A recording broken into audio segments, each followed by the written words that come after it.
ओम अज्ञानतिमिरान्धस्य ज्ञानाञ्जनशलाकया चक्षुरुन्मिलितं येन तस्मै श्रीगुरवे नमः। श्रीचैतन्यमनोभीष्टं स्थापितं येन भूतले स्वयं रूप कदा मह्यं ददाति स्वपदान्तिकं। वन्देऽहं श्रीगुरो श्रीयुतापदकमलं श्रीगुरून् वैष्णवांश्च श्रीरूपं साग्रजातां सगण रघुनाथान्वितं तं सजीवम् साद्वैतं सावधूतं परिजना सहितं कृष्ण चैतन्य देवं श्री राधा कृष्ण पदान् सहगणा ललिता श्री विशाखान्वितांश्च नमां विष्णुपादाय कृष्ण पृष्ठाय भूतले श्रीमते भक्ति वेदांत स्वामिन् इति नामिने।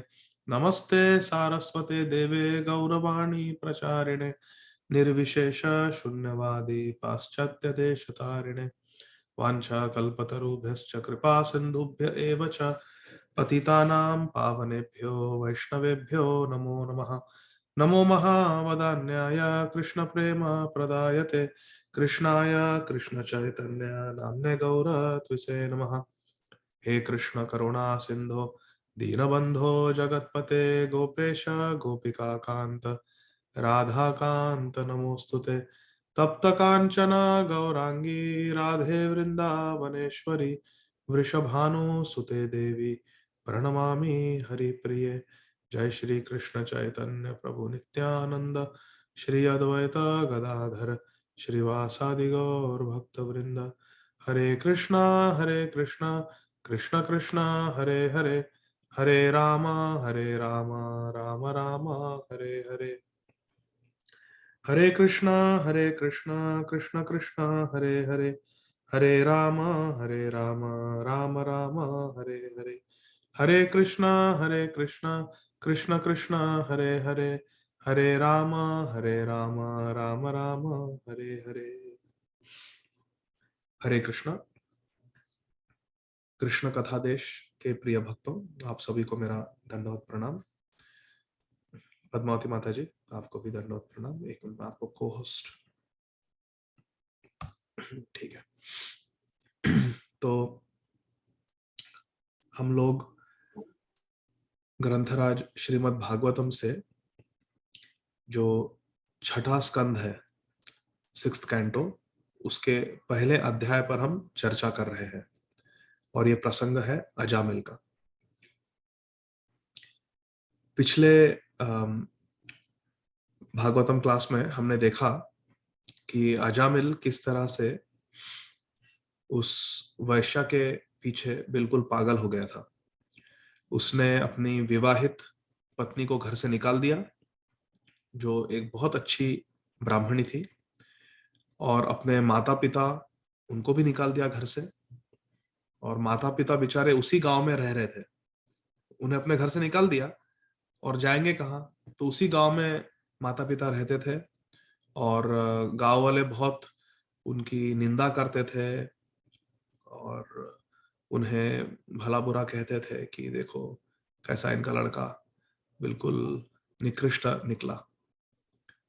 और बहुत दुख हुआ माता पिता को, क्योंकि इतनी बेइज्जती हुई उस गांव में कि उनका बेटा इतना पतित निकला कि उसने अपने माता पिता को, वृद्ध माता पिताओं को घर से निकाल दिया और एक वैश्या को घर ले आया और विवाहित पत्नी को घर से निकाल दिया। सोचिए कितनी छीतु हुई होगी उन माता पिताओं की, अजामिल के माता पिता की। तो बहुत ही उनका अनादर हुआ, बहुत अपमान हुआ, बहुत दुर्दशा हुई अजामिल के माता पिता की। उसी गांव में रहते थे बेचारे और अपना सारा जीवन उन्होंने उसी गांव में दुख में व्यतीत किया। अजामिल की पत्नी का भी बहुत दुखमय जीवन गया। और अजामिल क्या कर रहा था? अपने पिताजी की जो कोई धन था पिताजी से मिला, वो पूरा उस वैश्या को दे दिया। वैश्या को संतुष्ट करने में सारा धन स्वाहा कर दिया, खत्म कर दिया।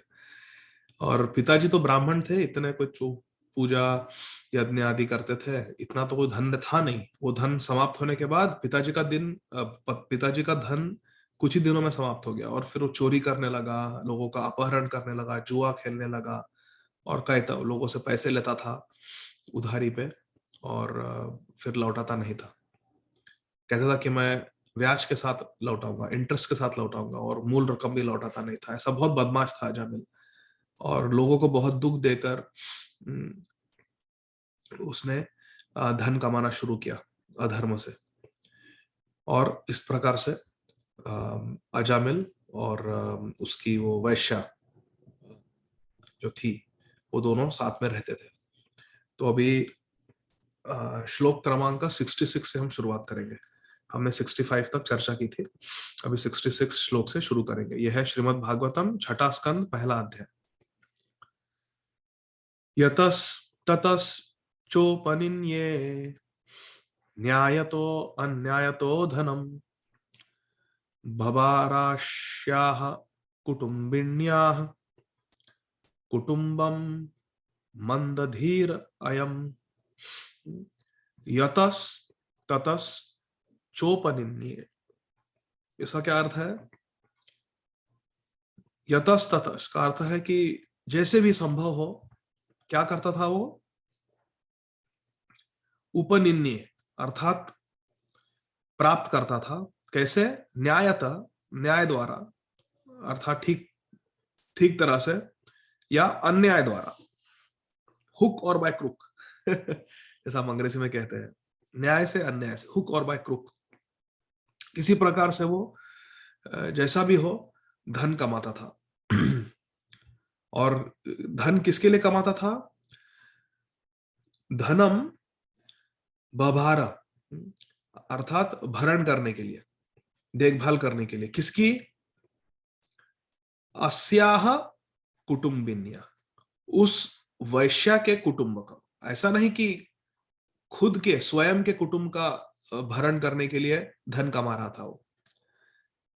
स्वयं के कुटुंब के लिए धन कमाना, ये तो धर्म है, ये तो बहुत जरूरी है, ये हमारी जिम्मेदारी है, सभी को करना चाहिए स्वयं के कुटुंब के लिए धन कमाना। लेकिन अजामिल किसके लिए धन कमा रहा था? अस्याह कुटुंबिन्या। अस्याह कुटुंबिन्या का अर्थ है कि उस वैश्या के बच्चों के लिए, वैश्या के लिए और वैश्या के बच्चों, क्योंकि वैश्या तो कई पुरुषों के साथ उसका संग हुआ था, तो ऐसा नहीं कि सारे 10 बच्चे अजामिल के थे। ऐसा कहते हैं कि केवल नारायण अजामिल से हुआ था, बाकी इधर उधर अन्य पुरुषों से हुए थे बच्चे। तो इसीलिए ऐसा नहीं कहा है कि अजामिल न्याय अन्याय से धन कमाता था स्वयं के कुटुंब को का भरण करने के लिए, नहीं। अस्याह कुटुंबिन्या, उस वैश्या के कुटुंब को भरण करने के लिए। तो ये कितना बड़ा पाप है देखो। ऐसी स्त्री, ऐसी नारी जो एक वैश्या थी, प्रोस्टिट्यूट थी, जिसका कभी चेहरा भी देखना नहीं चाहिए। भक्तों ने कभी किसी वैश्या का मुख भी देखना नहीं चाहिए, फोटो वीडियो देखना ही नहीं, कभी चेहरा भी देखना नहीं चाहिए।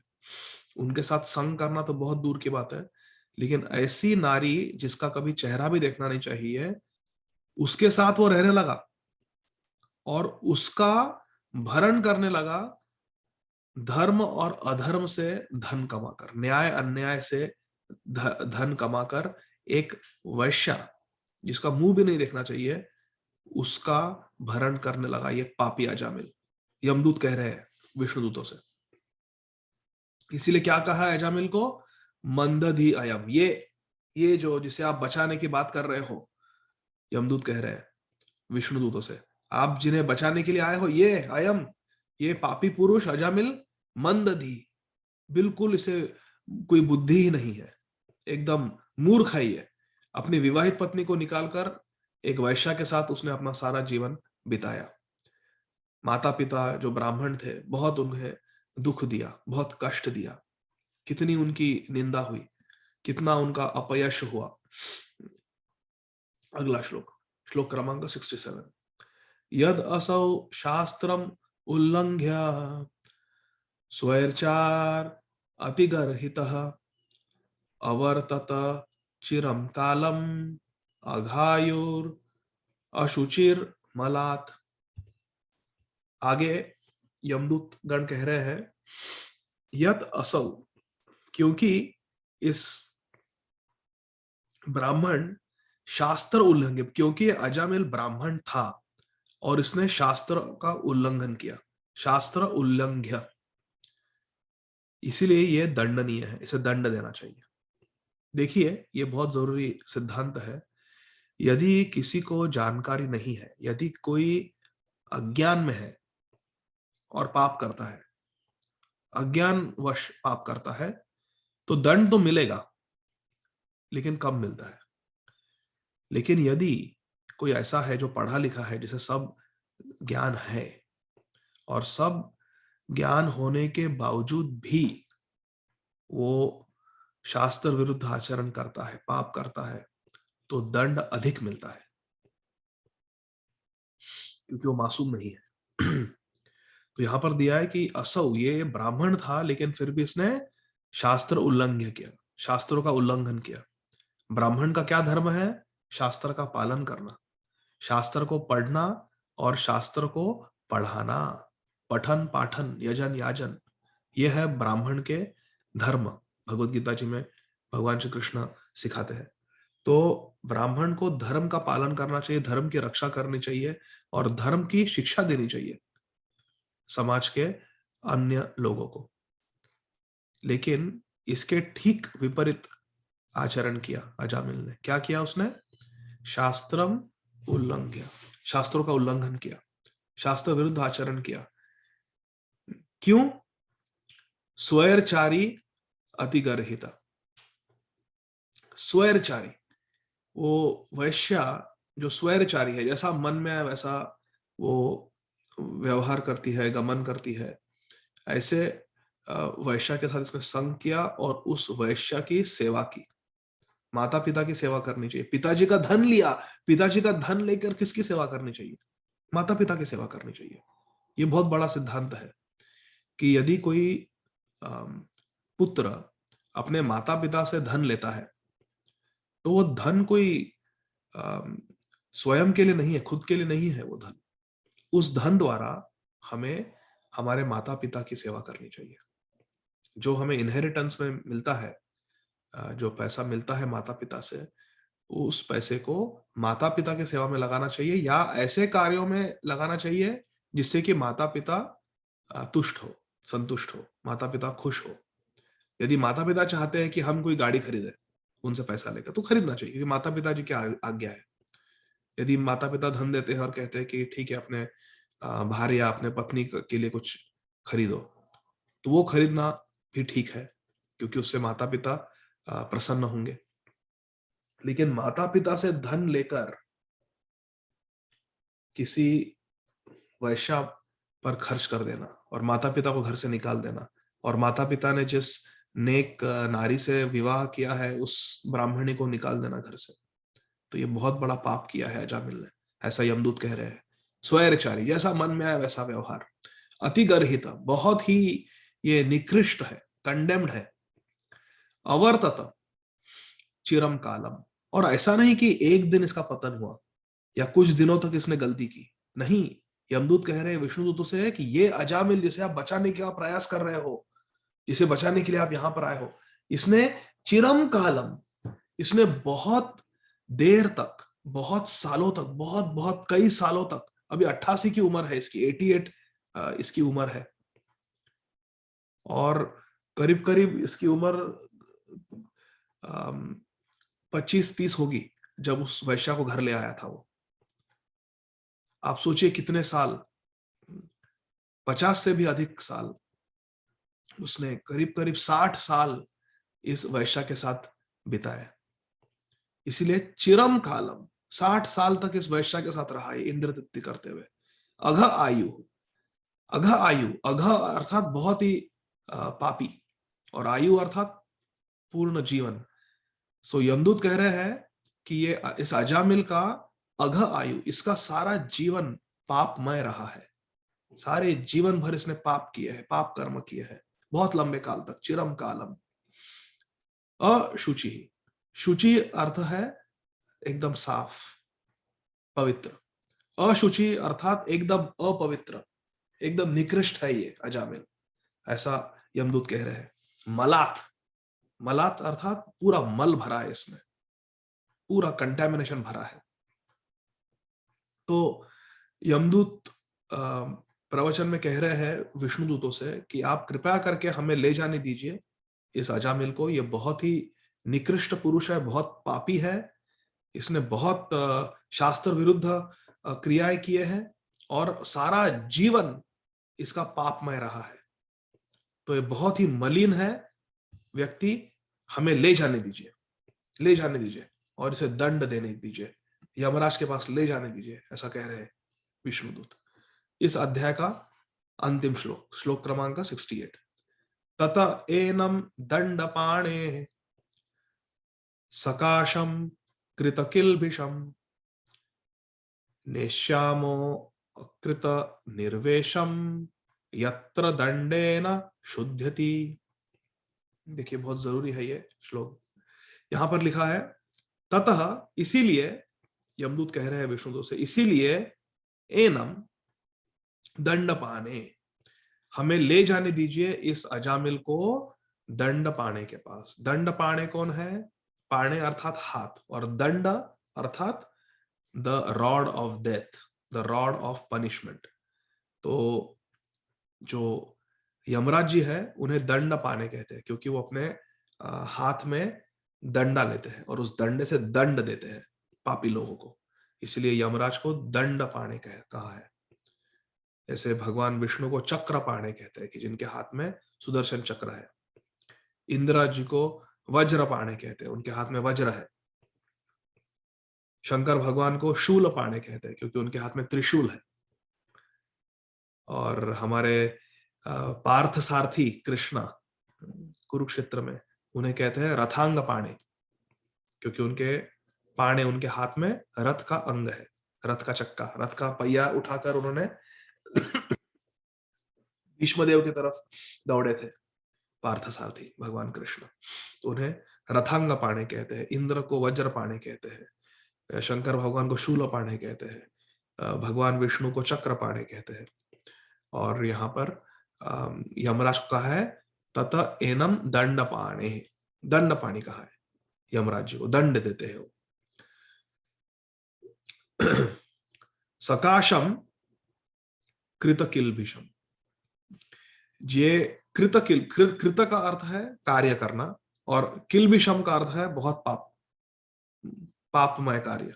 तो ये अजामिल जिसने बहुत पाप किए हैं, इसे हमें दंड पाणे सकाशम, दंड पाणे के समक्ष ले जाने दीजिए। और क्या होगा वहां पर?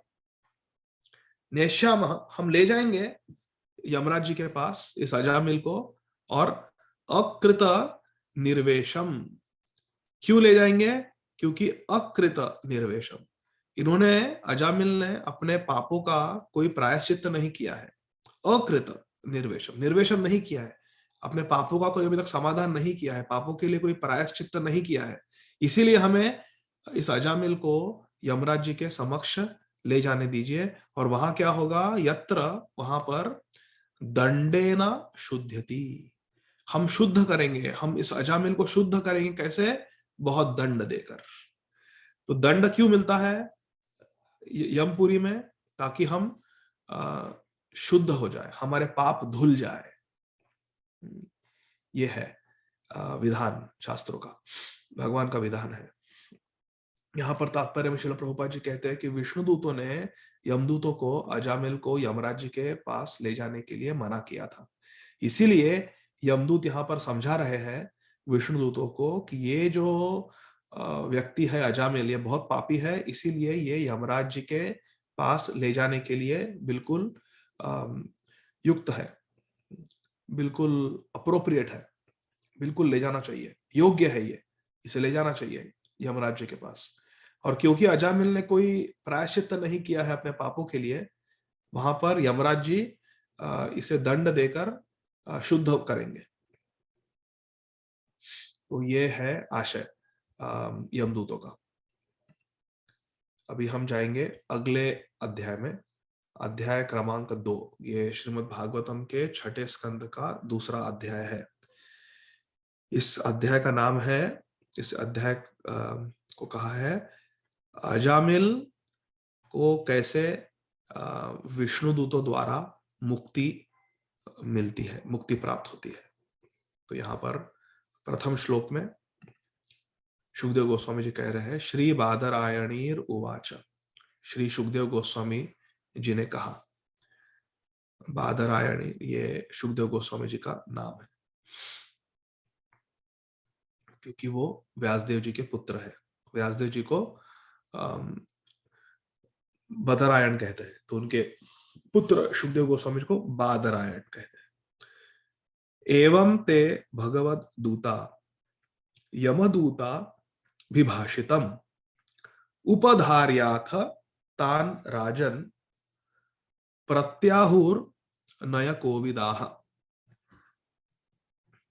यहां पर कह रहे हैं सुखदेव गोस्वामी जी, अभी यमदूतों का प्रवचन समाप्त हुआ, तो अभी सुखदेव गोस्वामी जी परीक्षित महाराज जी को कह रहे हैं कि एवं इस प्रकार, एवं ते भगवत दूता, इस प्रकार जो भगवत दूत है, भगवत दूत अर्थात विष्णु दूत जो है, यमदूत अभिभाषितम, उन्होंने यमदूतों का प्रवचन सुना। उपधार्य, उपधार्य अर्थात उन्होंने सुन लिया, अच्छी तरह से, ठीक तरह से सुन लिया, समझ लिया कि यमदूत क्या कह रहे हैं, उनका भाषण सुन लिया। अतः इसके पश्चात तान राजन, हे परीक्षित महाराज, यमदूतों का प्रवचन सुनने के बाद विष्णु दूतों ने प्रत्याहु, उत्तर दिया, यमदूतों को उत्तर दिया, नया कोविदाह, क्योंकि वो बहुत नया कोविदाह थे, उन्हें धर्म के बारे में अच्छी तरह से ज्ञान था। जो विष्णुदूत है वे धर्म के ज्ञाता थे, इसीलिए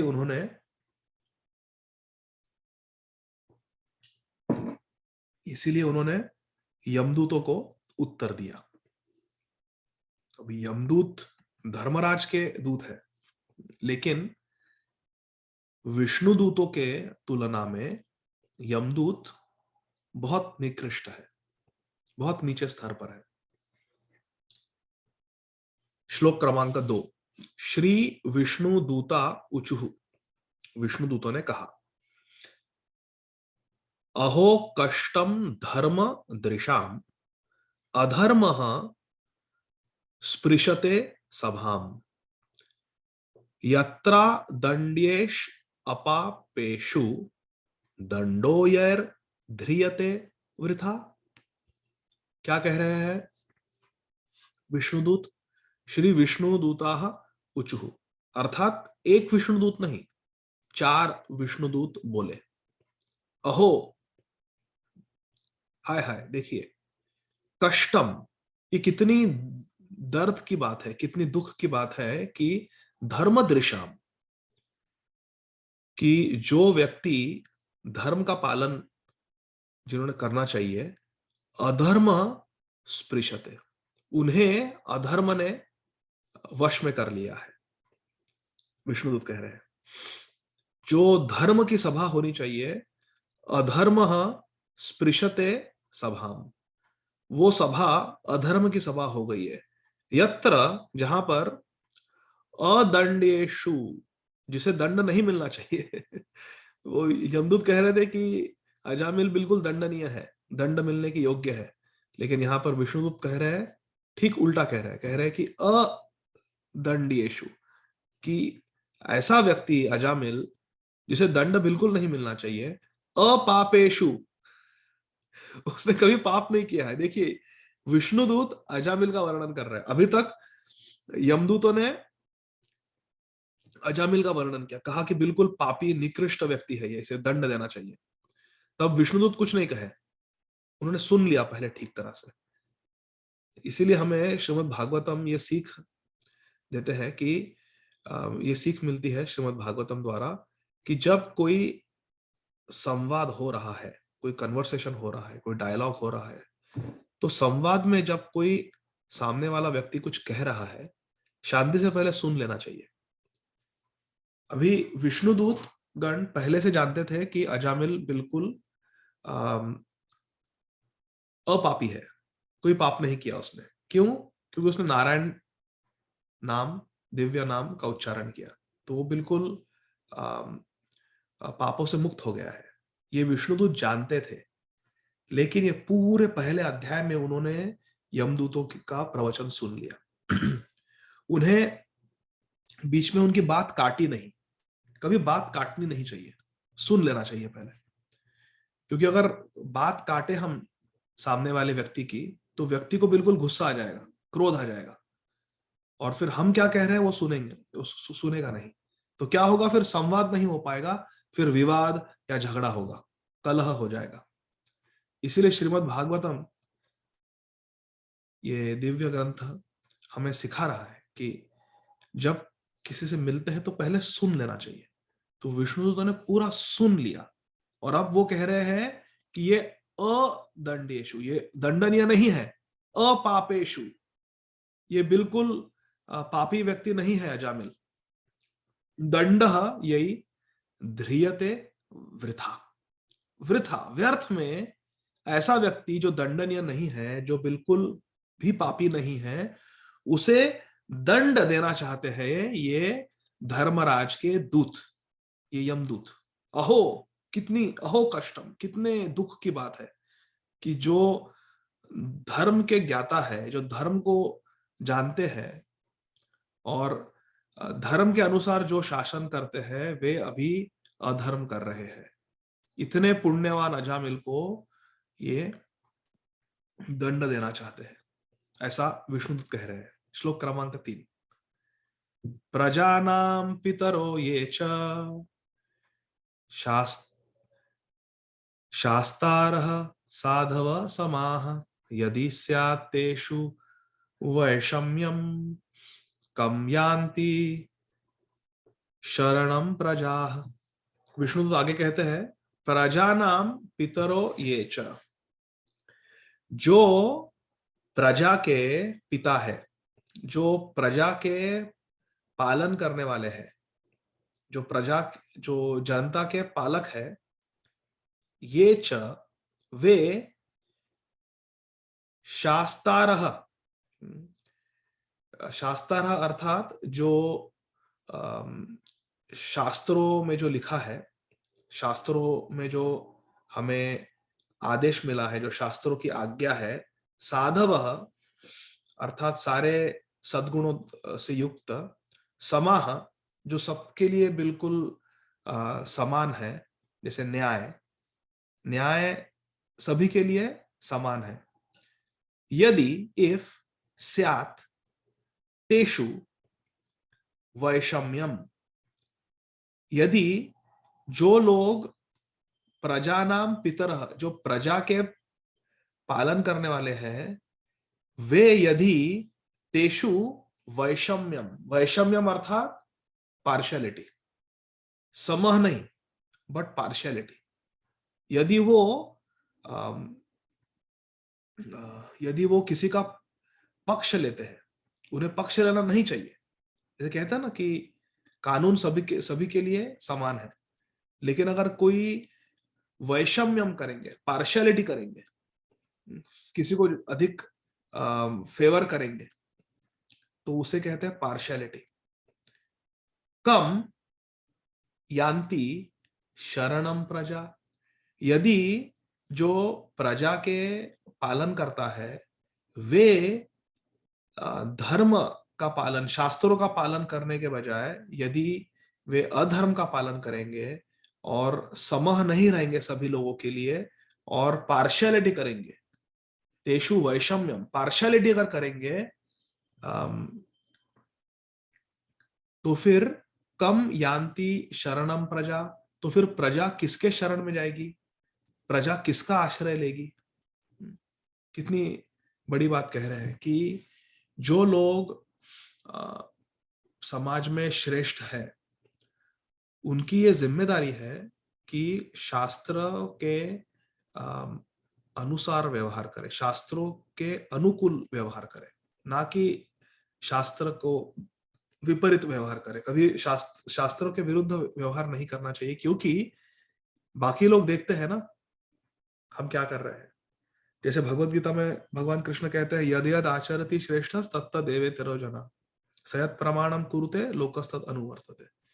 जो श्रेष्ठ लोग हैं, जो नेता लोग हैं समाज में, वे जो वरिष्ठ लोग हैं, वे जैसा आचरण, जैसा व्यवहार करते हैं, जो जनता है, जो प्रजा है, वो देखकर वैसे ही सीखती है और वैसे ही आचरण करती है।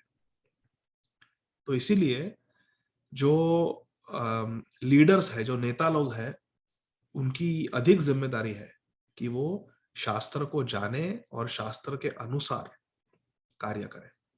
तो यहाँ पर विष्णुदूत कह रहे हैं कि आप लोग यमदूत हो, आप धर्मराज के दूत हो, आप धर्म जानते हो। आप कैसे क्या अजामिल को पापी कह रहे हो? वो तो बिल्कुल पाप से रहित है, वो बिल्कुल भी पापी नहीं है, बहुत अच्छा है, वो बहुत शुद्ध व्यक्ति है, और तुम उसे दंड देते हो। यदि आप ऐसा अधर्म करोगे यमदूतों, तो फिर ये जनता, ये प्रजा जाएगी कहां? किसका आश्रय लेगी? जैसे हमारे आचार्यगण एक कथा कहते हैं कि एक बार एक कत्ल खाने में, स्लॉटर हाउस में, जहां पर कसाई लोग गइयों को, बकरियों को उनका गला काट देते हैं, तो वहां पर एक मुसलमान कसाई था, और एक भक्त उनसे बात करने के लिए गया। तो संवाद कर रहे थे वो मुसलमान कसाई और एक कृष्ण भक्त। तो बात कर रहे थे, तो उस कसाई खाने की एक बकरी आई और उस कसाई के पैरों के पास आकर खड़ी हो गई, और ऐसी स्पर्श कर रही थी, ऐसी अपने पीठ को घिस रही थी उनके पैरों पर, उनके नजदीक आ, क्योंकि वो कसाई जो है वही उन्हें घास देता है। तो बकरी क्या सोचती है, गाय क्या सोचती है कि ये जो कसाई है, यही मेरा पालन करने वाला है, यही मेरा रक्षक है। तो पूरा विश्वास होता है, पूरी श्रद्धा होती है उस गाय को या उस बकरी को कि ये जो है व्यक्ति, यही मेरा पोषण करता है, मेरी देखभाल करता है, क्योंकि मुझे हर प्रतिदिन घास देता है। तो जब वो बकरी आकर उस कसाई के पैरों के पास खड़ी हो गई,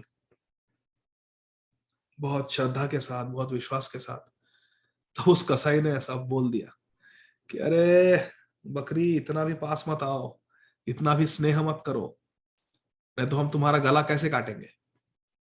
आखिर में आगे चलकर हमें ही तो आपका गला काटना है, इतना प्रेम मत करो, ऐसा कह दिया। देखिए, तो कहने का आशय यह है कि जो पालन पोषण करते हैं, उनकी बहुत जिम्मेदारी है कि वो उनके जिनका वो पालन पोषण करते हैं, उनकी तरफ बहुत ध्यान देना चाहिए और उन्हें कभी हानि नहीं पहुंचानी चाहिए। जैसे कोई माता अपने गर्भ में बच्चा होता है, लेकिन आजकल क्या करते हैं, एबॉर्शंस कर देते हैं, गर्भपात कर देते हैं, क्योंकि नहीं चाहिए, ये जिम्मेदारी नहीं चाहिए बच्चे की, ये मेरे जीवन में सही समय नहीं है बच्चा पैदा करने का। तो कई बार तो हजारों बच्चे माँ के गर्भ में ही मार दिए जाते हैं एबॉर्शन द्वारा। तो वो बच्चा जो है, वो तो अपने माँ पर पूरा भरोसा करके इस जगत में आया है कि मेरी मैया मेरा पालन पोषण करेगी, मुझे बड़ा करेगी, और वो माँ ही उस बच्ची की हत्या करती है एबॉर्शन द्वारा। तो इसे जो MTP कहते हैं इंडिया में, मेडिकल टर्मिनेशन ऑफ प्रेगनेंसी, कि कॉन्ट्रासेप्टिव फेलियर हो गया, कोई पति पत्नी है और वो कोई कॉन्ट्रासेप्टिव यूज कर रहे हैं और वो फेल हो गया, तो भी नहीं चाहिए बच्चा, गिरा दो बच्चा। तो ये जो है, ये बहुत बड़ा पाप है। और यहाँ पर विष्णुदूत यही तो कह रहे हैं कि ये बहुत बड़ा अधर्म है कि जो पालन पोषण करने वाले हैं वही अगर धोखा देंगे और जिन्हें उनका धर्म है आश्रय देना, उनका उनकी हत्या करते हैं या उन्हें हानि पहुंचाते हैं, तो ये कितनी बुरी बात है। श्लोक क्रमांक 4, यद यद आचरति श्रेयान इतरस तत्तद इहते सयत प्रमाणम कुरुते लोकस्तद अनुवर्तते। ये जो श्लोक विष्णुदूत कह रहे हैं श्रीमद् भागवतम में, लगभग ऐसा ही श्लोक भगवत गीता में है। यद यद आचरति श्रेष्ठ तत्तद एवेतर जना सयत प्रमाणम कुरुते लोकस्तद अनुवर्तते, ऐसा भगवत गीता में है। और यहाँ पर है यद यद आचरति श्रेयान, बिल्कुल वही अर्थ है। यद यद आचरति श्रेयान अर्थात जो श्रेयान है, जो श्रेष्ठ लोग हैं, जो फर्स्ट क्लास के लोग हैं, वो जैसा जैसा आचरण करते हैं, जैसे जैसे क्रिया करते हैं, इतरस तत्तद इहते, बाकी लोग जो है, जो उनके नीचे है, वो उन्हें देखकर वैसा ही करते हैं। यदि कोई बॉलीवुड या हॉलीवुड या क्रिकेट स्टार, स्पोर्ट्स स्टार, कोई सेलिब्रिटीज, मॉडल्स, नेता लोग इत्यादि, यदि वो डाइवोर्स करते हैं, शादी करके डाइवोर्स, फिर दूसरी शादी, फिर डाइवोर्स, फिर तीसरी शादी, डाइवोर्स, ऐसी अगर हरकत करते हैं वो केवल इंद्र तृप्ति के लिए, या फिर बहुत सारे गर्लफ्रेंड बॉयफ्रेंड ऐसा रखते हैं, अफेयर्स करते हैं, तो जो जनता है, जनता सोचती है कि ये ठीक है, क्योंकि यद्यद आचरति श्रेयान, ये तो समाज के श्रेष्ठ लोग हैं, वरिष्ठ लोग हैं, ये जैसा करते हैं हम भी वैसे ही कर सकते हैं। यद्यद आचरति श्रेयान इतरस तत्तद इहते सयत प्रमाणम कुरुते लोकस्तद अनुवर्तते। जैसा भी, किसी भी चीज को वो प्रमाणित करते हैं, सोसाइटी के, हमारे समाज के जो श्रेष्ठ लोग हैं, वो जैसा भी प्रमाणित करते हैं, लोकस्तद अनुवर्तते, लोग वैसा ही कार्य करते हैं। इसीलिए बहुत जरूरी है कि हम हमारे आचरण के बारे में एकदम सावधान हो जाए। तात्पर्य में श्रील प्रभुपाद जी लिखते हैं कि यद्यपि अजामिल दंडनीय नहीं था, जो यमदूत थे वे बिल्कुल आग्रह कर रहे थे कि हम ले जाएंगे अजामिल को यमराज के पास दंड के लिए, वो इंसिस्ट कर रहे थे। ये वास्तव में अधर्म है, श्रील प्रभुपाद जी लिखते हैं। जो विष्णुदूत है उन्हें यह चिंता थी कि यदि अधर्म को रोका ना जाए, क्योंकि जो यमदूत कर रहे थे वो अधर्म था। वास्तव में यमराज जी का धर्म था कि वो अपने यमदूतों से कहते कि नहीं नहीं, उस अजामिल को हाथ मत लगाओ, उसने मरते समय, अंतिम समय भगवान नारायण का नाम लिया है। लेकिन ये गलती हो गई और अधर्म हो रहा था, तो अधर्म को रोकना चाहिए। और विष्णुदूत को ये चिंता है, विष्णुदूतों को ये चिंता है कि यदि समाज में अधर्म को नहीं रोका जाए और अधर्म होता रहा, तो सारा जो मानव समाज है बिगड़ जाएगा। श्रील प्रभुपाद जी आगे लिखते हैं कि आज के इस विश्व में जो कृष्ण भावनामृत, जो ये आंदोलन है, कृष्णा कॉन्शियसनेस मूवमेंट है, ये जो सही, नेक, धार्मिक सीखे हैं मानव समाज को चलाने की, उन्हें सिखा रही है। लेकिन दुर्दैववश श्रील प्रभुपाद जी लिखते हैं कि कलयुग में जो अलग अलग नेता लोग हैं, जो सरकार है, वे इस कृष्ण भक्ति आंदोलन को जितना उन्होंने प्रोत्साहन देना चाहिए, जितना सपोर्ट देना चाहिए, जितना योगदान करना चाहिए, वो नहीं कर रहे, नहीं कर रहे, क्योंकि वे नहीं समझ पाते कि कितना महत्वपूर्ण है ये हरे कृष्ण आंदोलन। आप सोचिए, यदि सभी लोग 4 नियमों का पालन करेंगे, मान लीजिए कि ये पूरे विश्व में सभी लोग कृष्ण भक्त बन गए, कोई मांसाहार नहीं करता, कोई व्यभिचार नहीं करता, कोई नशापान नहीं करता, कोई जुआ नहीं खेलता। सोचिए, सब लोग हरे कृष्ण का जप करते हैं, कीर्तन करते हैं, प्रेम से नाचते हैं, गाते हैं, केवल कृष्ण प्रसाद पाते हैं, एक दूसरे को प्रभु जी कहते हैं। स्त्रियों को माता जी कह के उनका सम्मान करते हैं, तो हमारा मानव समाज कितना सुंदर हो जाएगा। श्रील प्रभुपाद जी लिखते हैं कि इसीलिए हम अपील करते हैं, हम निवेदन करते हैं सारे सरकारों से और सारे सरकार के जो सेवक है, जो पब्लिक सर्वेंट्स है, जो मंत्री है, जो अधिकारी लोग हैं, उन्हें हम निवेदन करते हैं कि आप कृपा करके इस कृष्ण भावनामृत आंदोलन को स्वीकारिए और इस मानव समाज को सुधारिए। श्रील प्रभुपाद जी का ये यहाँ पर संदेश है। आगे जो श्लोक क्रमांक 5 और 6 से है वो हम अगले शनिवार को उस पर चर्चा करेंगे। मैं यहाँ पर कथा को विराम दूंगा। यदि भक्तों को कोई प्रश्न है तो आप कृपया करके अनम्यूट करके पूछ सकते हैं। मैं यहाँ पर जो भी चाहते हैं आप अनम्यूट कर सकते हैं और पूछ सकते हैं। ग्रंथराज श्रीमद् भागवतम की जय। जगत गुरु श्रील प्रभुपाद की जय। निताय गौर प्रेमानंदी। हरि हरि बोल। बहुत बहुत धन्यवाद। उमा माता जी, आप अनम्यूट करके पूछ सकते हैं प्रश्न। हरे कृष्ण प्रभु जी, दंडवत प्रणाम। आपकी आज की कथा बहुत बहुत ही सुंदर थी प्रभु जी, जैसे हमेशा रहती है। प्रभु जी, मेरे मन में एक ये क्वेश्चन रहता है, जैसे भागवतम में सब जगह ये लिखा रहता है कि अगर एक बार जो भी कोई भगवत धाम पहुंच जाता है फिर वहां से वो वापस नहीं आता है। लेकिन जैसे जय विजय थे, जबकि उनका कोई अपराध नहीं था, वो अपनी ड्यूटी ही कर रहे थे, फिर भी सनत कुमारों ने उनको शाप दिया जिसकी वजह से उन्हें वापस इस धरातल पर आना पड़ा। तो ऐसा क्यों है प्रभु जी? ये दोनों चीजें बहुत अपोजिट है ना। हाँ, कि एक बार वहां जाके वापस नहीं आते। हरे कृष्णा। हाँ, हरे कृष्णा। बहुत अच्छा प्रश्न है आपका उमा माता जी। तो इसका बहुत ही सरल एक्सप्लेनेशन है, बहुत सरल उत्तर है इसका।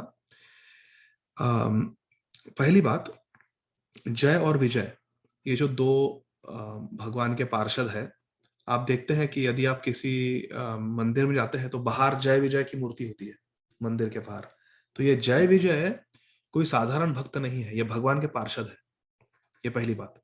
जय विजय भगवान के पार्षद है और उन्हें जो श्राप मिला, जो चतुष कुमार है, जो 4 कुमार है, ब्रह्मा जी के मानस पुत्र, उन्होंने जो श्राप दिया, वो श्राप एक भगवान की लीला है। क्योंकि जो चतुष कुमार है, भागवतम के पहले स्कंद में इसका वर्णन आता है कि जो चतुष कुमार है, सनक कुमार, सनातन कुमार, सनंद कुमार, ये भगवान के अवतार है। वो कोई सामान्य व्यक्ति नहीं है चतुष कुमार। तो भगवान ने ही, ऐसा मान लीजिए, भगवान ने ही श्राप दिया जय विजय को। क्यों? क्योंकि लीला, भगवान की लीला है। जैसे यदि आप गर्ग संहिता पढ़ोगे तो उसमें श्रीदाम और राधा रानी एक दूसरे को श्राप देते हैं। आपने सुना है वो? श्रीदाम राधा रानी को श्राप देते हैं कि 100 साल, 100 वर्ष तक आप कृष्ण से दूर रहोगे, आपको कृष्ण के विरह में रहना पड़ेगा 100 साल। एक लीला है का, किसी दिन उस पर चर्चा करेंगे। बहुत लंबी, बहुत सुंदर कथा है।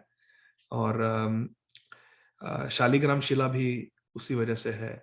तो वो, ये बहुत सुंदर सुंदर लीला है। तो ये भगवान की लीला है। तो जैसे भगवान अवतरित होते हैं ना माता जी, वो माता जी, जैसे भगवान अवतरित होते हैं वैकुंठ से भूतल पर, उसी तरह भगवान के पार्षद भी अवतरित होते हैं। तो ये जो जय विजय है, जो यहाँ पर बिल्कुल भयावर अवतार ले रहे हैं, रावण, कुंभकर्ण, हिरण्याक्ष, हिरण्यकशिपु, शिशुपाल, दंतवक्र, लेकिन लीला है पूरी। और जीव गोस्वामी जी लिखते हैं कि ये ऐसी लीला क्यों करते हैं भगवान? तो जीव गोस्वामी जी कहते हैं क्योंकि भगवान का इतना उदार चरित्र है कि वे अपनी करुणा दिखाना चाहते हैं इस जगत में। तो जब ऐसे दानव, ऐसे दैत्य यहाँ पर आएंगे इस जगत में, तभी तो भगवान को अवसर मिलेगा अपनी करुणा, अपनी दया दिखाने का। तो ये पूरी भगवान की लीला है कि जय विजय को कैसे श्राप मिला और यहाँ पर आए। ये एक है। दूसरी बात, ये जो जय विजय का जो पतन हुआ था, ये कोई वैकुंठ से नहीं हुआ था। इस अपना जो ये ब्रह्मांड है, जो ये यूनिवर्स है ना हमारा ब्रह्मांड, इस ब्रह्मांड के अंदर भी एक श्वेतद्वीप नामक ये है, प्लैनेट है, ग्रह है, जिसे कहते हैं ध्रुव लोक। अभी उसे ध्रुव लोक कहते हैं। तो वहां पर कारणोदक्षय विष्णु रहते हैं। तो ये जय विजय वहां से गिरे थे। ये कोई जो वैकुंठ लोक है वहां से नहीं गिरे थे। इसी ब्रह्मांड में भी एक भगवान विष्णु का एक ग्रह है, एक प्लैनेट है, उसे श्वेतद्वीप कहते हैं। वहां पर भी जय विजय रहते हैं। तो ये वहां के जय विजय गिरे। ऐसा नहीं कि चतुष कुमार इस ब्रह्मांड के बाहर जाकर उधर वैकुंठ लोक में चले गए थे और वहां पर जाकर श्राप दिए, वहां से कोई नहीं गिरता। जो वास्तव में वैकुंठ है वहां से कोई नहीं गिरता। लेकिन इस ब्रह्मांड में, प्रत्येक ब्रह्मांड में एक भगवान विष्णु का प्लैनेट है। यहाँ पर हमारे ब्रह्मांड में उसे ध्रुव लोक कहते हैं, क्योंकि ध्रुव महाराज को उस प्लैनेट की प्राप्ति हुई, तो उसे अभी ध्रुव लोक कहते हैं। पहले उसे श्वेत द्वीप कहते थे। श्वेत द्वीप, वहां पे भगवान विष्णु रहते हैं, क्षीरोदक्षाई विष्णु। और यहां पर भजन करने के बाद हम कहते हैं ना कि वो ही went back to godhead. तो जनरली उसका क्या अर्थ है कि जो इस ब्रह्मांड में जो वैकुंठ प्लैनेट है, भगवान विष्णु का प्लैनेट है, वहां पर गए। और वहां पर जाने के बाद जो भगवान के पार्षद है उनके साथ संग करके, उनके साथ भजन करके, उनके साथ सेवा करके पूर्ण रूप से वो जीव जब शुद्ध हो जाता है, तब वो वास्तव में वैकुंठ जाता है। लेकिन जो इस ब्रह्मांड का जो वो प्लैनेट है जहां पर भगवान विष्णु रहते हैं, क्षीरोदक्षाई विष्णु रहते हैं, वो भी कोई वैकुंठ से कम नहीं है। वहां पर कोई जन्म मृत्यु जरा व्याधि नहीं है। लेकिन वहां से भगवान की लीला के लिए पतन होना, पतन नहीं है पर नीचे आना संभव है, लेकिन वो वैकुंठ से नहीं संभव। वहां से किसी का, वहां पे किसी का सामर्थ्य नहीं है कि वहां पर जाकर श्राप दे, संभव ही नहीं है। वहां से कोई नहीं गिरता। ये इधर के हमारे इस ब्रह्मांड के भगवान विष्णु के प्लैनेट की कथा है ये। वहां पर गए थे चतुष कुमार भगवान क्षीरोदक्षाई विष्णु को मिलने के लिए, और वहां ऐसा अलग अलग कल्पों में ये लीला अलग अलग प्रकार से होती है। लेकिन कहने का आशय ये है कि पहली बात तो ये जो जय विजय गिरे थे, ये कोई कर्मवश नहीं गिरे थे, किसी श्रापवश नहीं गिरे थे। भगवान ने ही श्राप दिया चतुष कुमार के रूप में, और भगवान नारायण की इच्छा थी कि मैं लीला करूं, मुझे अपनी करुणा दिखानी है इस जगत में, तो उसके लिए कोई दैत्य की आवश्यकता है। तो अपने ही पार्षदों को दैत्य बना दिया कि जाओ तुम 6 बार 6 दैत्यों के रूप में, 6 दानवों के रूप में जन्म लो। तो ये भगवान की लीला है। लेकिन हम लोग जो जीवात्मा है, हम कोई भगवान के पार्षद नहीं है, हम फंसे हैं इस भौतिक जगत में।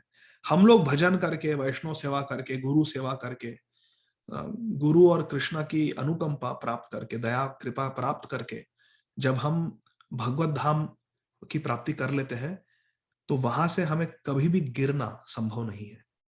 और ऐसा नहीं है कि हम पहले भगवान के पार्षद हुआ करते थे, हमने कोई गलती की और नीचे गिर गए।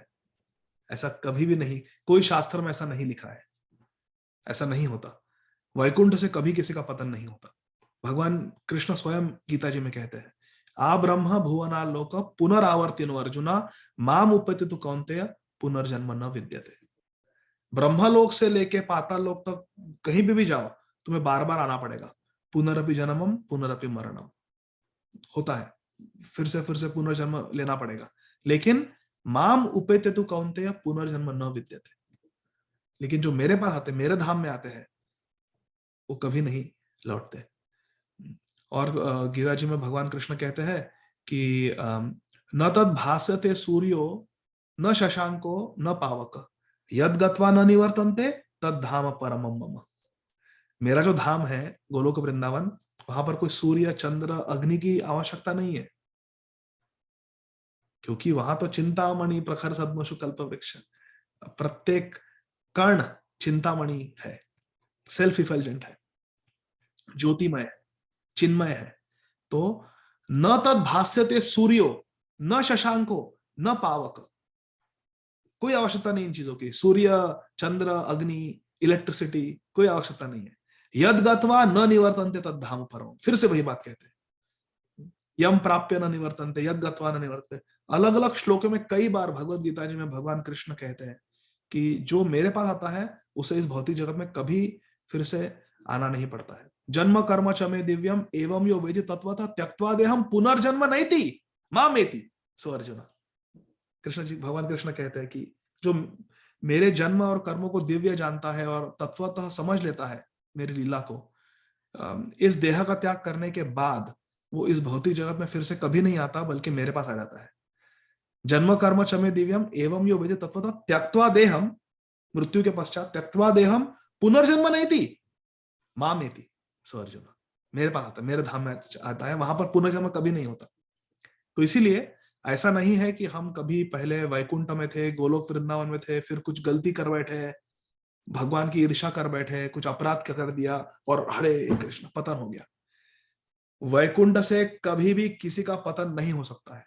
शास्त्रों में ऐसा बिल्कुल कहीं भी लिखा नहीं। हम लोग ब्रह्म ज्योति से गिरे नीचे, हम लोग कोई वैकुंठ से नहीं गिरे, वैकुंठ से कोई नहीं गिरता, ब्रह्म ज्योति से गिरा है। भक्ति विनोद ठाकुर लिखते हैं, श्रील भक्ति विनोद ठाकुर लिखते हैं जैव धर्म में कि हम ब्रह्म ज्योति से गिरे, और वैकुंठ से कभी कोई नहीं गिरता। हम कभी भगवान के पास नहीं थे, हमने भगवान को आज तक कभी देखा नहीं है। यदि हम भगवान के साथ होते भूतकाल में और कोई गलती करके हम इंद्रिय तृप्ति करने के लिए इस भौतिक जगत में आ गए, इसका क्या अर्थ हुआ कि भगवान की माया भगवान से शक्तिशाली है ज्यादा, क्योंकि हम भगवान के पास थे लेकिन माया ने हमें वश में कर लिया, भगवान से बिछड़ गए हम। अर्थात भगवान में इतनी आकर्षण शक्ति नहीं है कि हमें रोक पाए। देखिए, आकर्षित ही सर्व आकर्षित ही इति कृष्ण।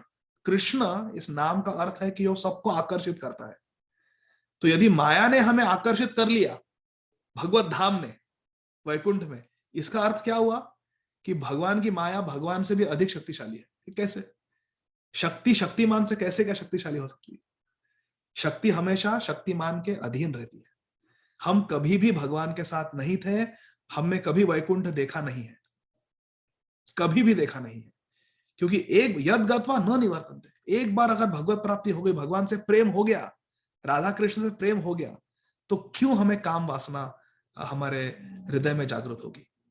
क्यों ईर्ष्या, क्यों क्रोध, क्यों लोभ आएगा हमारे पास? कभी भी संभव नहीं है। हम इस भौतिक जगत में ही थे अनादिकाल से। कोई उसमें अनादि अर्थात उसके पहले कोई आदि नहीं है। ऐसा नहीं कि पहले भगवान के पास थे फिर अनादि का कोई अर्थ ही नहीं है। कृष्ण भूलिया से जीव अनादिर बहिर्मुख, हम अनादि बहिर्मुख है, बिल्कुल शुरुआत से हम बहिर्मुख है, कृष्ण बहिर्मुख है हम। लेकिन भगवान के वैकुंठ धाम से, इस ब्रह्मांड के श्वेतद्वीप ध्रुवलोक वैकुंठ प्लैनेट से नहीं, उस वैकुंठ लोक से श्रील प्रभुपाद जी आए हैं, जो नित्य सिद्ध होते हैं भगवान के वजह। रूप गोस्वामी, रघुनाथ दास गोस्वामी, श्रील भक्ति सिद्धांत सरस्वती ठाकुर, श्रील भक्ति विनोद ठाकुर, हमारे प्रभुपाद जी, ये नित्य सिद्ध भक्त है। ये कहां से आए? ये कोई इस ब्रह्मांड के वैकुंठ से नहीं आए, ये उस सर्वोत्तम गोलोक वृंदावन जो है धाम, भगवान का धाम, समस्त वैकुंठ शिरोमणौ श्री कृष्णस्य वृंदावन धन्य धामनि, जो समस्त वैकुंठ का शिरोमणि है, क्रेस्ट ज्वेल है, समस्त वैकुंठ शिरोमणि श्री कृष्ण से वृंदावन, उस भगवान कृष्ण के वृंदावन से श्रील प्रभुपाद जी आए हैं। यह है नित्य सिद्ध। तो हम है नित्यबद्ध, हम कभी थे ही नहीं भगवान के साथ, कभी भगवान को हमने देखा नहीं है फेस टू फेस, ना आपने देखा है ना मैंने देखा है। हमने कभी भगवान को नहीं देखा, किसी जन्म में नहीं देखा। ऐसा नहीं कि हम भगवान के पार्षद थे और गिर गए नीचे, ऐसे कैसे हो सकता है? कोई गिरता नहीं वहां से। तो हमें भगवान, हमारे हृदय में भगवत प्रेम जागृत करने के लिए उस गोलोक वृंदावन से श्रील प्रभुपाद जी आए हैं।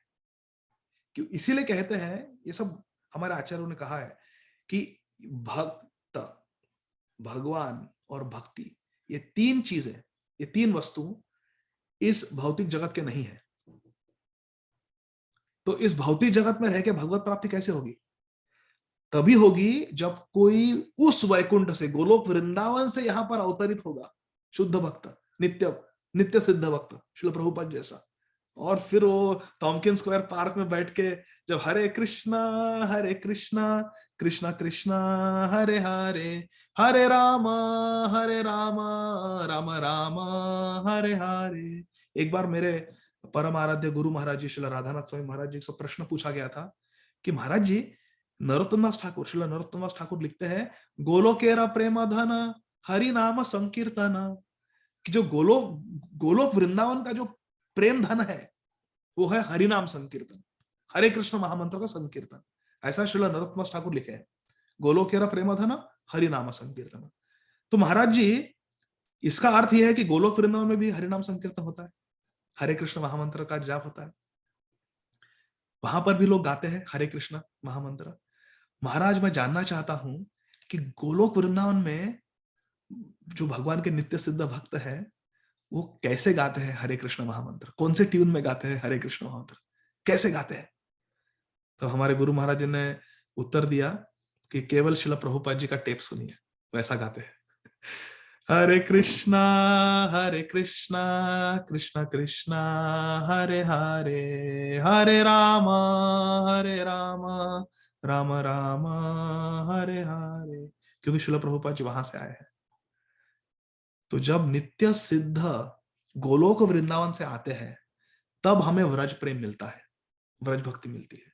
या तो भगवान स्वयं जब 5000 वर्षों पहले आए थे, या श्री चैतन्य महाप्रभु 500 साल पहले आए थे, जो राधा कृष्ण स्वयं है, वो श्री कृष्ण चैतन्य, राधा कृष्ण नहीं अन्य, वो व्रज भक्ति प्रदान कर सकते हैं।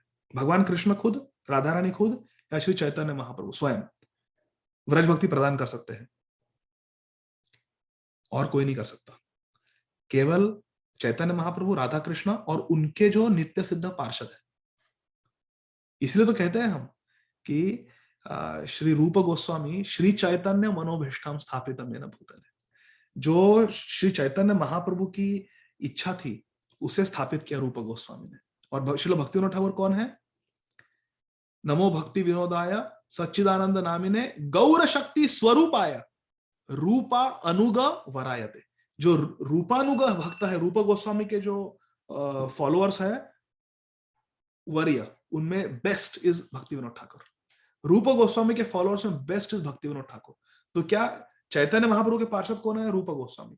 रूप गोस्वामी का असिस्टेंट कौन है? गौर शक्ति स्वरूप आया रूपानुग वराय थे भक्ति विनोद ठाकुर। भक्ति विनोद ठाकुर ने प्रार्थना की कि हे भगवान, आप गोलोक वृंदावन से एक आपके पार्षद भेजिए, तो सरस्वती ठाकुर आ गए। और श्रील भक्ति विनोद ठाकुर और श्री चैतन्य महाप्रभु स्वयं प्रेडिक्शन किया है कि धर्म छाड़ी पापी यदि दूर देशे जाए, मोरा से न पति भक्त तथा ही बे जाए। जबकि पापी लोग धर्म को छोड़ के अन्य देशों में जाकर सेटल हो जाएंगे, H1B वीजा लेके या ग्रीन कार्ड लेके, जैसा भी भारत को छोड़ के। सभी ये सनातन धर्म के पालन करने वाले थे। जब परशुराम जी आए और सब क्षत्रियों को मारा, तब क्षत्रिय लोग भाग गए और कोई यूरोप में सेटल हो गया, कोई अमेरिका में सेटल हो गया, कोई अफ्रीका में सेटल हो गया। पापी यदि धर्म छाड़ी, पापी लोग जब धर्म को छोड़ के दूर देशे जाए, दूर दूर देश में आके सेटल हो जाएंगे, मोरा सेनापति भक्त तथा ही पे जाए, तब मेरा सेनापति भक्त आएगा, महाप्रभु कहते हैं, और वो पाश्चात्य देशों में जाएगा। इसीलिए गौरवाणी प्रचारिणे निर्विशेष शून्यवादी पाश्चात्य देश तारिणे। श्रील प्रभुपाद जी ने हरे कृष्ण दी मंत्रेण पाश्चात्य प्राच्य तारिणे, ईस्ट वेस्ट हेमिस्फीयर, दोनों हेमिस्फीयर्स को, पूरे अर्थ को तार दिया प्रभुपाद जी ने। इसीलिए प्रभुपाद जी के लिए कहा है कि गुरुवज्ञम शिरसि धृत्वा शक्त्यावेश स्वरूपिणे हरे कृष्णेति मंत्रेण पाश्चात्य प्राच्य तारिणे। इसे कहते हैं नित्य सिद्ध भक्त भगवान का, कि वो आते हैं वहां से स्पिरिचुअल एम्बेसडर। जैसे हम भारत में है, सब मान लीजिए, हमें पता नहीं अमेरिका में क्या चलता है, लेकिन कोई अमेरिका का एम्बेसडर आता है इंडिया में, और इंडिया में जो अमेरिकन काउंसिलेट है वहां पर आकर बैठता है, जैसे श्रील प्रभुपाद जी मंदिर में बैठे थे और प्रचार करते थे, भागवतम क्लास देते थे, तब जब हम जाके सुनेंगे एम्बेसडर से, ऐसा ऐसा है वहां पर, ऐसा एलिस आइलैंड है, जब तुम आओगे उधर स्टैच्यू ऑफ लिबर्टी है, इधर ये है, 50 स्टेट्स है, ऐसा है वैसा है, 4 सीजन्स है, वॉशिंगटन डीसी है, अलाना फलाना। तो जो अमेरिका का वासी है, जो अमेरिका में रह चुका है, और जो अमेरिका के एम्बेसडर है, वो हमें एक्यूरेट नॉलेज दे सकता है स्पिरिचुअल वर्ल्ड का। हमें क्या पता इधर बैठकर गोलोक वृंदावन में क्या हो रहा है, कैसे गाते हैं, क्या करते हैं, कैसे चलते हैं, कैसे पूजा करते हैं, कैसे सेवा करते हैं राधा कृष्ण की। लेकिन जब श्री नरोत्तम दास ठाकुर, श्री रूप गोस्वामी, श्री प्रभुपाद जी आते हैं, वे सिखाते हैं हमें, क्योंकि वो स्पिरिचुअल एम्बेसडर्स कहा है उन्हें। They are spiritual ambassadors. Otherwise we have no access to these things. हमें कोई योग्यता नहीं है. तो ऐसा माता जी. ठीक है उमा माता जी.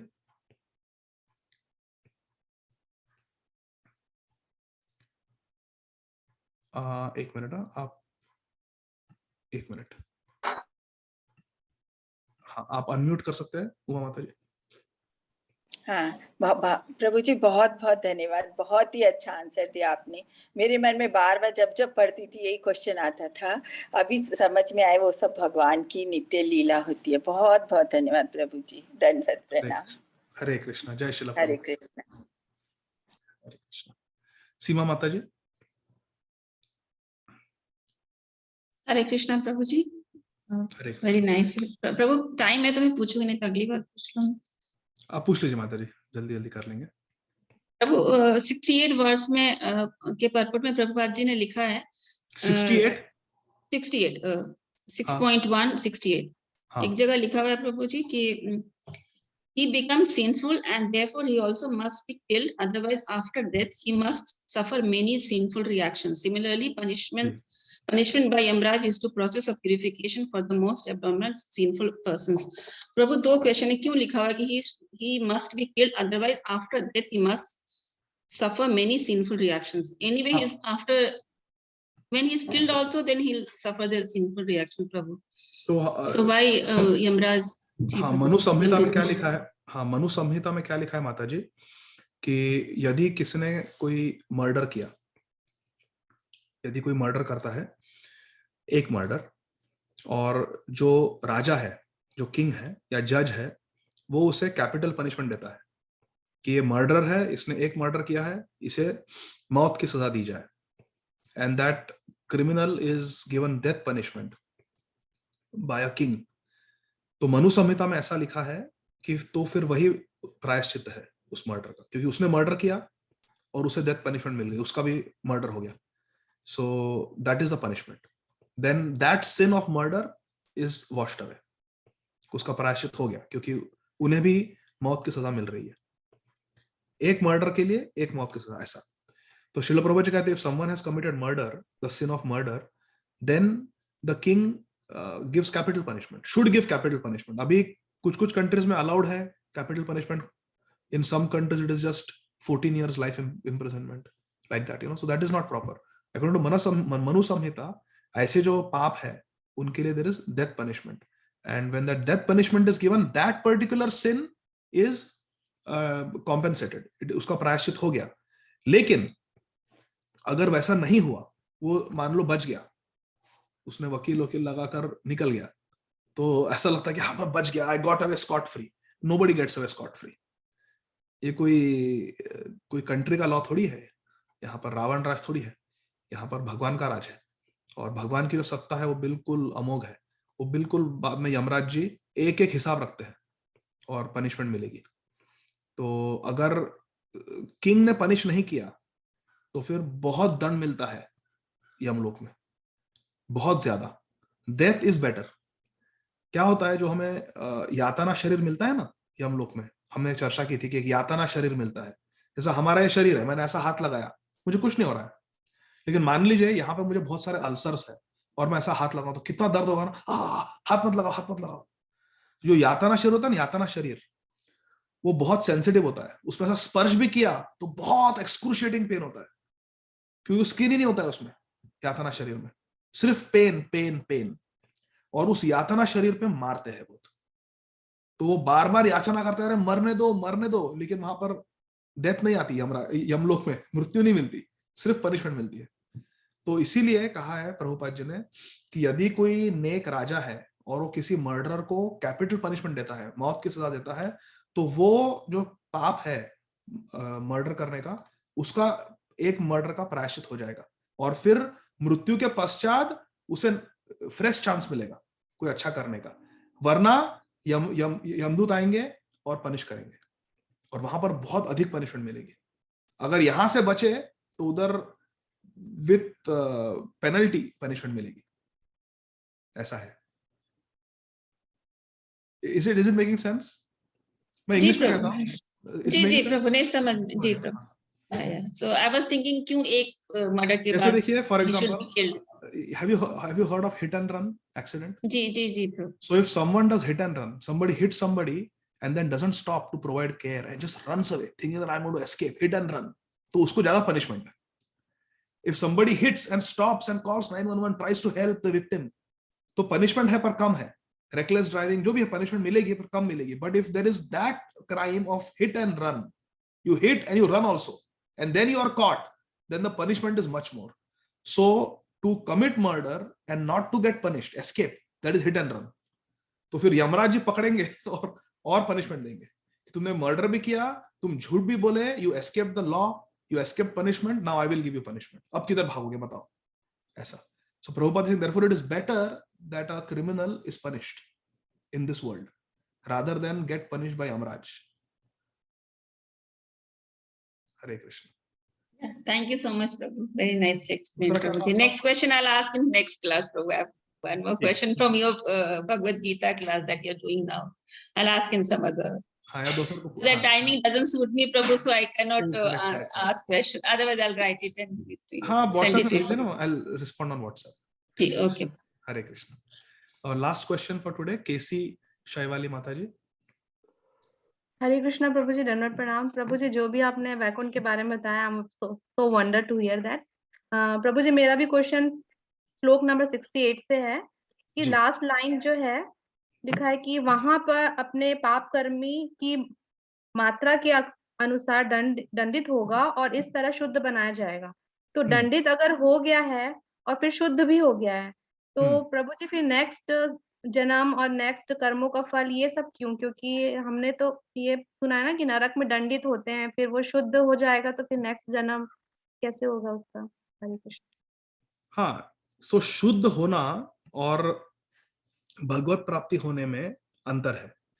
शुद्ध हो जाएगा, लेकिन फिर भी इस संसार में भोग वृत्ति तो रहती है. मुझे भोगना है, मुझे अभी भी एंजॉय करने की इच्छा है, बहुत सारे इच्छाएं हैं, बहुत सारे कामनाएं हैं, बहुत सारे डिजायर्स है. तो उन्हें फुलफिल करने के लिए फिर से इस भौतिक जगत में आना पड़ेगा. भगवत प्राप्ति तभी होती है जब भगवान से हमें प्रेम हो जाता है. ठीक है? Okay Prabhu ji, thank you so much. ये आपका क्वेश्चन ये था ना? हाँ, यही था. Thank you. हाँ, तो भगवत प्राप्ति तब होती है जब भगवान से प्रेम हो जाए. वहां पर जो पाप है वे कट जाएंगे. यमलोक जाके जब यमराज जी दंड देंगे तब हमारे पाप कट जाएंगे, जो पाप किए वो कट जाएंगे. और लेकिन भगवत प्राप्ति नहीं होगी, तो फिर से हमें इस भौतिक जगत में आना पड़ेगा. या तो हमने जो पुण्य किए हैं उन पुण्य को भोगने के लिए आना पड़ेगा, या फिर जो हमारी इच्छाएं हैं उनकी पूर्ति के लिए आना पड़ेगा. और जब हम वो करते हैं तब या तो हम पाप करेंगे, पुण्य करेंगे, फिर उस अनुसार अगले जन्म में हमें दंड मिलेगा या भोग मिलेगा. ऐसा वो चलते रहता है, चलते रहता है. तो the only way out to exit, come out the door to exit this material world is Krishna bhakti. जब भगवत प्रेम हो जाए, हम इस दुनिया से बिल्कुल विरक्त हो जाए और भगवान में आसक्त हो जाए, तब हम भगवत प्राप्ति हो जाएगी हमें. मन मना भव मद भक्तो मद याजी माम नमस्कुरु माम एव शशि सत्यम ते प्रति जाने प्रियोसी. में भगवत प्राप्ति हो जाएगी. ठीक है माता जी? जी प्रभु जी, धन्यवाद. हरे कृष्णा, राधे राधे. ठीक है, तो हम यहाँ पे अभी कथा को विराम देंगे. यदि भगवान चाहेंगे तो अगले शनिवार को 10 बजे अटलांटा टाइम फिर शेष चर्चा आगे करेंगे. श्रीमद् भागवतम की जय. जगत गुरु श्रील प्रभुपाद की जय. निताय गौर प्रेमानंदी. हरि हरि. बहुत बहुत धन्यवाद. हरे कृष्ण. हरे कृष्ण.